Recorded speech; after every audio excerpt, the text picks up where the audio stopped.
I honestly don't know. Oh, darn it. Sorry. Yeah, I don't know. Well, but I was just laughing because her first reaction was, I knew I wasn't doing a level 3, but I didn't care because I needed the practice. Yes. And then she was marked 3. Yeah. And she was like, what? No, really? And we were told by our fearless leader, our math leader, that it's because no one knows what level 3 is. Well, and that's exactly and we've the point. talked about that. And I was candid with my principal. I said, principal, nobody knows what the H level 3 is. And honestly, you gave me permission to speak freely. You don't know. Nobody downtown knows what the heck it is. And I said, here's what I think. I think somebody downtown wants to build new schools, and they got 11 schools that are not doing well. And by golly, they'll do whatever it takes to get those schools out of that improvement required because they want to build a monument to themselves no matter what it takes. So that's what I told her. And you know what she told me? What'd she tell you? Nothing. She just sat there and listened to me. And there were some specific examples I gave her. I said, when you come to a room of one of my teachers, I'm the department chairman for social studies, and you tell them that this activity is not. I talked to her about this Declaration of Independence activity, and we mentioned it before, right? Mm-hmm. And I said, they are reading the Declaration of Independence, and I said, have you read the Declaration of Independence? No. And I said, this is hard stuff to read. And I said, the fact that these kids are reading it, and I said, virtually every one of the kids in all the classes, according to their teachers, they tried. I mean, they really tried to do level 3. I mean, I'm sorry. Oh, my gosh. They tried to they stuck with it. It's hard. Mm-hmm. If you don't, we hold these truths to be self-evident that all men are created equal, that they are endowed by their Creator with certain unalienable rights. Among these are the rights to life, to liberty, to the pursuit of happiness. When in the course of human events, I mean, it's hard. It's beautiful language, but it's hard for an 8th grader to understand. It's hard for me to understand.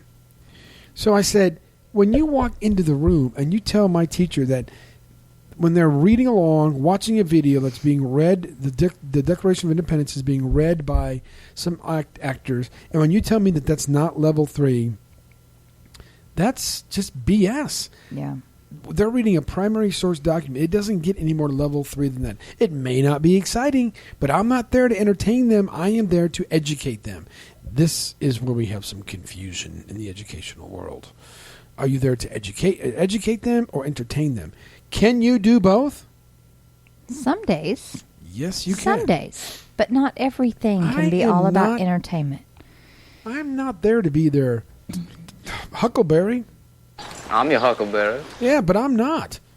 I mean, we have things we have to do. Now, education should not be drudgery, but here's the issue with today's children. If you look at American education across the board, we're down in every single category. The other day, I'm backing out of my driveway, and I hear that an Indian student, not like a Apache Indian, but like an Indian from India, Indian child has won the National Spelling Bee again. This is again. Yeah. 8th year, 7th year. Yeah, we don't win that. No, we don't win that. And the math competition. Who wins those, Mrs. Freese? Oh my gosh, we're Asians. Okay, so they're all almost. Not all, but I mean we're generalizing. I said almost.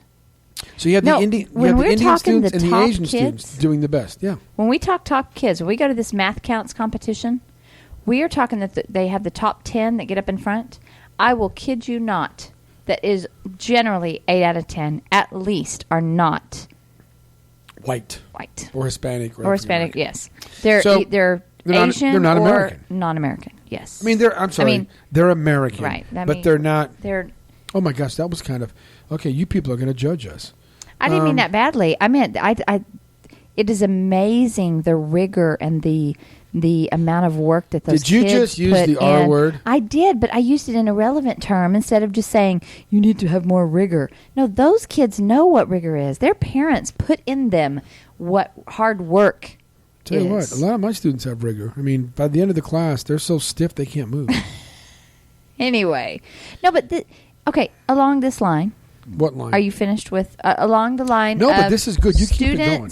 Of students. By the way, I listened to our last podcast. Yes. I edited it, and I talk a lot. So you talk way more than me. I'm gonna try to talk less. Are you through? But I have such good ideas. Anyway, this goes into... Did I tell you the story? I'm going to hit you. This goes right into what I have dealt with this week. Okay, so the math curriculum. We have a new math curriculum for the umpteenth dozen time. Anyway, that was going to fix all and end all, whatever, because it was such a difficult curriculum. It was going to bring these kids up, right? Well, first off, the curriculum is hard. It's a difficult curriculum. If the kids do not have the basics, then it's going to be extremely difficult. Okay, explain to us what the basics are. Okay, the kids need to know, by the time they get to 7th grade, they need to know how to add, subtract, multiply, and divide. Hey, can I numbers, interrupt? with fractions, and with decimals. Okay, I know I talk more than you do, but can I interrupt for just... By Sure, the way, this by is the all only means. place in our waking life where I talk more than you do is on the podcast. But, okay... Really? An example of this math that we're doing. So today, Melissa and I both teach at SJ, and which is it's an acronym. It stands for San Jacinto. It's a junior high. We both teach there. Melissa teaches 7th. I teach 8th. And our little girl goes to school less than a mile away, and she's dropped off for the last 45 minutes because there's just nobody to watch her at our school. And thankfully, our principal and administration, they're cool with that. So, Yeah. I mean, that's cool. Thank you. Yes. It's a family first type thing. So today, my little girl comes running up, and she's helping me put away the computers. My students are doing an activity with the computers, which I want to talk to you about later. That's horrible. Sorry. I'm sorry, Ustream people. I had to do that. So anyway, I forget that we're on Ustream. Okay. So anyway, I beg your pardon. Because I usually go back and I cut that stuff out. So if you listen to the podcast, you won't know what we're talking about. You'll be just so fortunate. So she comes up, and I could tell she's upset. And I said, "What's the matter?" "I failed a math test." And I'm like, "How can you fail 3rd grade math? It's adding and subtracting." And she goes, "Well, it was adding the big numbers and subtracting the big numbers." And I said, "You just carry and you borrow." She didn't know what I was talking about. She does know. No, they're making her do this stupid crap. Why don't they just teach the kids a simple, the regular way to do math? I know. And you're helping her tonight. She's all stressed out. There's her words, "Well, Daddy, that's not the right strategy." Did she say that? Yeah. I said, "How about getting the freaking problem right?" That's the problem, is they don't teach the standard way anymore. And now on the test, part of it was the standard way.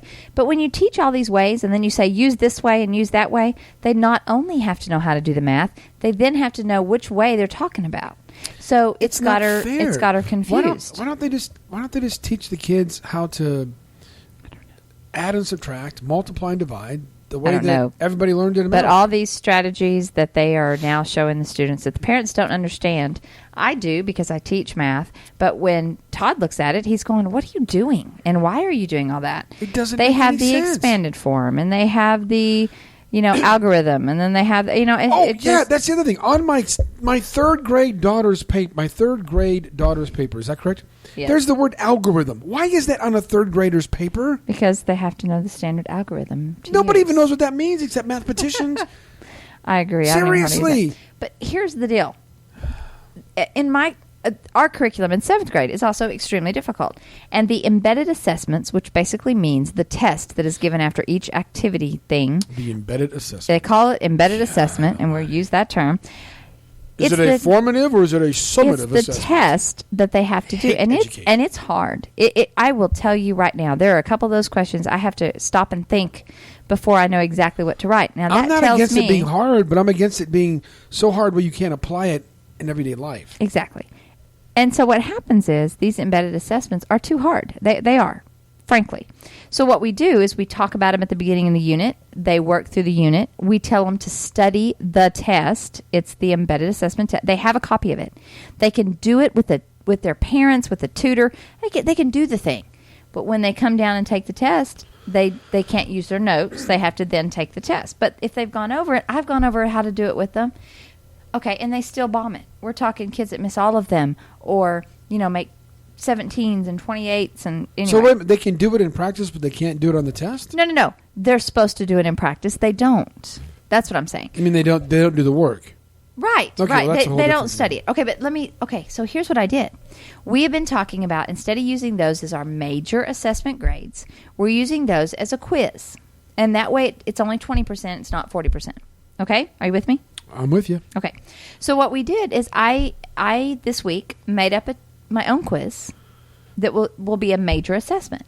And what I did is it formative or summative? No, listen.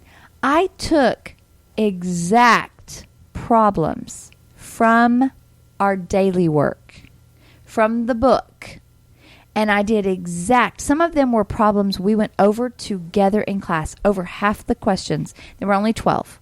Over, I would say, 8 okay, what kind of math is this? Are we doing algebraic equations? Right now, we're doing equations. We're doing. Do you have letters mixed in there? Yes. So right now we're doing. First of all, letters and numbers should never ever. That's what my kids keep telling me. Letters and numbers don't go together, Miss. They're right. Okay, but it's basic in the sense of 6 of them were simply like 2x plus 10 equals 30. Okay, I can do that. Okay. That's easy. That's good. We talked about it in class. We did them together in class. Do they know that whatever you do to one side, you got to do the other side? Yes, okay. We talk about that. Okay, and then 3 of the questions were word problems. They had to come up with their own equation that would go with it, and then they had to solve. Okay? We talked about the format. We talked about the coefficient and the constant, and I know I just threw you for a loop. No, I know what that is. The coefficient goes with the variable. The constant doesn't change. See, I know what that means. Yeah. It's not easy, but it's not difficult concepts. Todd, I put one of the 3 questions was a question we had done together and answered together in class. And I had kids not even do it because they didn't understand it. I don't get it. Didn't even try. Didn't even probably read it to realize that we had just done it. You got the freaky eyes working right now. I'm just freaking I'm watching on the screen. If you're watching this on the screen, her eyes are... this is weird. Oh, this is scary. Her eyes are going back and forth. I can see the whites of your eyes. I'm just saying that I... You know, they said don't shoot until you can see the whites of your eyes at Bunker Hill. I took the specific questions from what we did in class. What does the ocean have to do with anything? Thinking that it would help them. All they have to do is pay attention. And do you know that half those kids, they looked at it and go, I don't get it. I know. Okay, I know. We're complaining about the kids again and again and again. So, but yet it's the teacher's fault that they're not getting it because we're not doing level 3.